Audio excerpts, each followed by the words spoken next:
Hello guys, in this video I'm gonna show you how to delete all your tweets on Twitter at once.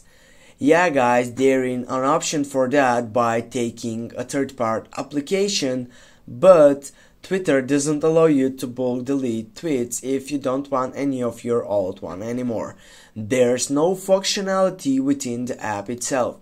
I don't recommend using a third-party application to delete all of your tweets because this will compromise your account and give your passwords out to another random application. Now the only option is to delete each tweet one by one in the real original application. Best of all, it's completely free to do it in that way. You can just delete your entire Twitter account if you want to go to that route, or there's no way to target certain words or tweets to delete if you wanna to get a bulk delete these. Then you just have to throw on one of them and get out delete.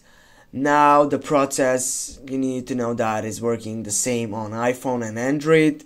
You need, for example, to go on your profile session, type on profile and take a tweet that you want to delete it. For example, this one, go on the three dots, go for tweet delete, and it was so simple guys. Thanks for watching. Don't forget to hit that like and share the video. See you soon guys.